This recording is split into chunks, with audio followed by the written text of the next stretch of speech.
Kemenangan Timnas Indonesia U17 atas China U17 bukan sekadar hasil di papan skor. Ini adalah bukti racikan strategi matang dari Kurniawan Dwi Yulianto yang berjalan sempurna di lapangan. Pertama, Kurniawan menerapkan pressing tinggi sejak menit awal.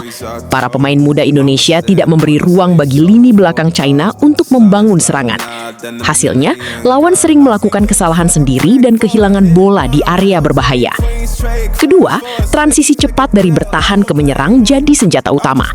Begitu bola direbut, para pemain langsung bergerak cepat ke depan dengan umpan-umpan sederhana tapi efektif. Strategi ini membuat pertahanan China kaget dan tidak sempat kembali ke posisi ideal. Ketiga, disiplin bertahan yang luar biasa. Meski tampil agresif, lini belakang Indonesia tetap rapi dan kompak.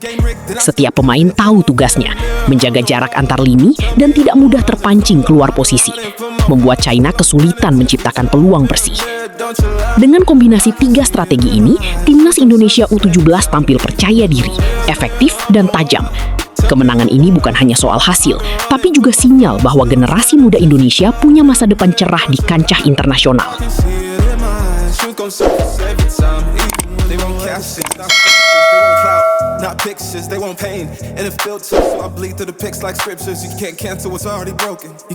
Jelang laga krusial di Piala Asia U17 2026, pelatih Timnas Indonesia U17, Kurniawan Dwi Yulianto, mengaku sudah mengantongi kekuatan utama Qatar. Dengan persiapan yang semakin matang, Kurniawan menegaskan bahwa timnya tidak akan datang tanpa rencana.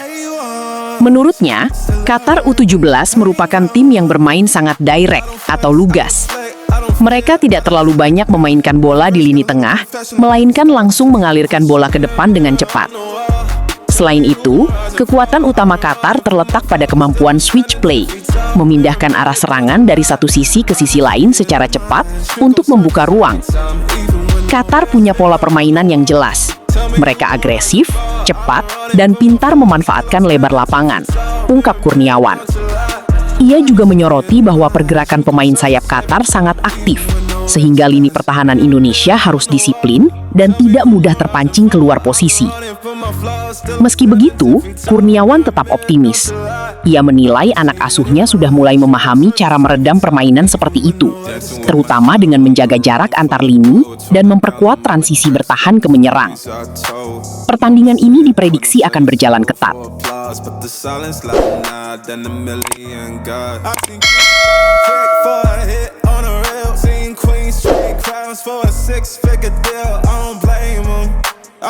Promosi ke Premier League menjadi momen bersejarah bagi Ipswich Town.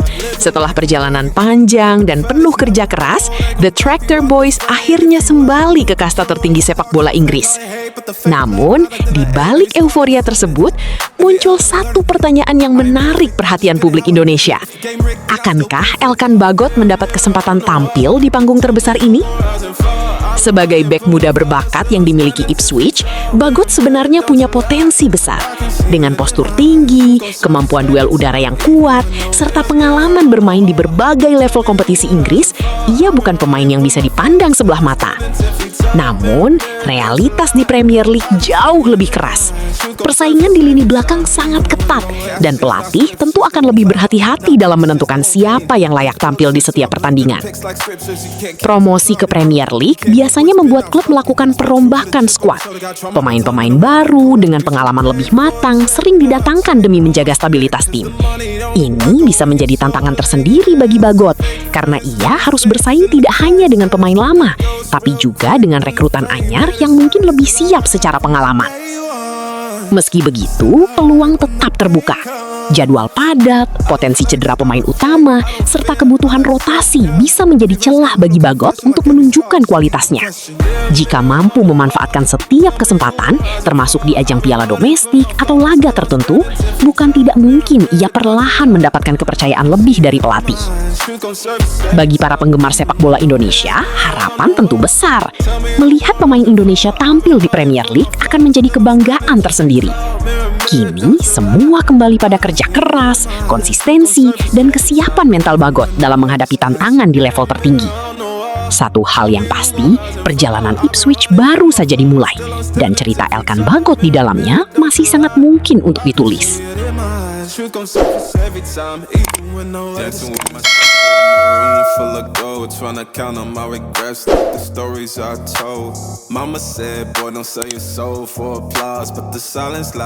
Format baru FIFA ASEAN Cup 2026 mulai ramai dibicarakan publik sepak bola Asia. Kabar yang bocor menyebutkan bahwa timnas Indonesia akan menjadi tuan rumah untuk Divisi 1 dalam turnamen yang disebut-sebut bakal menghadirkan nuansa berbeda dari edisi sebelumnya. Yang bikin heboh, beberapa negara di luar ASEAN kabarnya ikut meramaikan persaingan. Nama-nama seperti China, Hong Kong, hingga India disebut masuk dalam daftar peserta. Jika benar terjadi, level persaingan jelas bakal meningkat drastis dan membuat turnamen semakin menarik untuk disaksikan. Indonesia disebut mendapat kepercayaan menjadi pusat pertandingan Divisi 1 karena antusiasme supporter yang luar biasa, serta perkembangan sepak bola nasional yang semakin diperhitungkan di Asia. Atmosfer stadion yang panas diprediksi menjadi senjata tambahan bagi skuad Garuda untuk tampil maksimal di depan publik sendiri.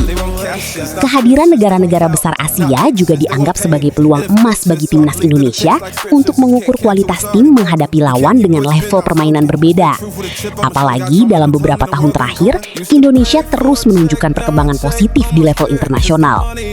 Meski belum diumumkan resmi oleh FIFA maupun AFF, bocoran format ini sudah membuat banyak pecinta sepak bola penasaran.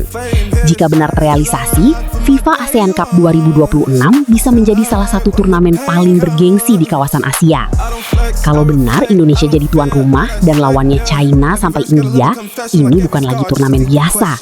Ini panggung pembuktian Garuda di Asia.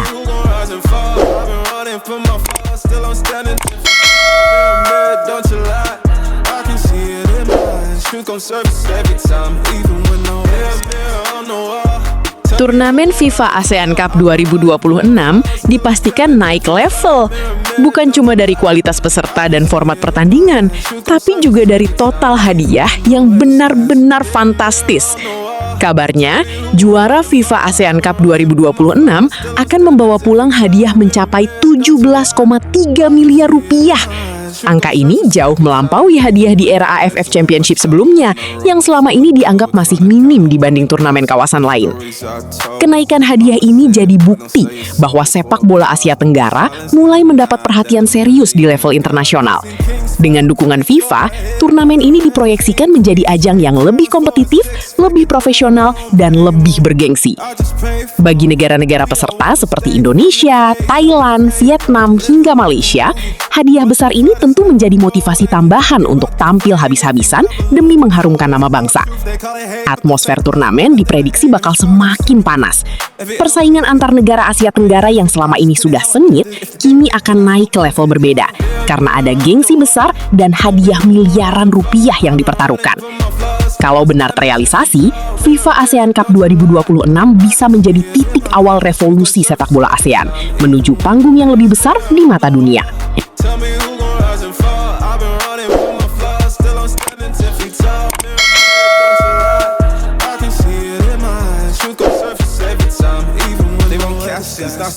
Nama Excel Runtukahu mulai mencuri perhatian pecinta sepak bola Indonesia.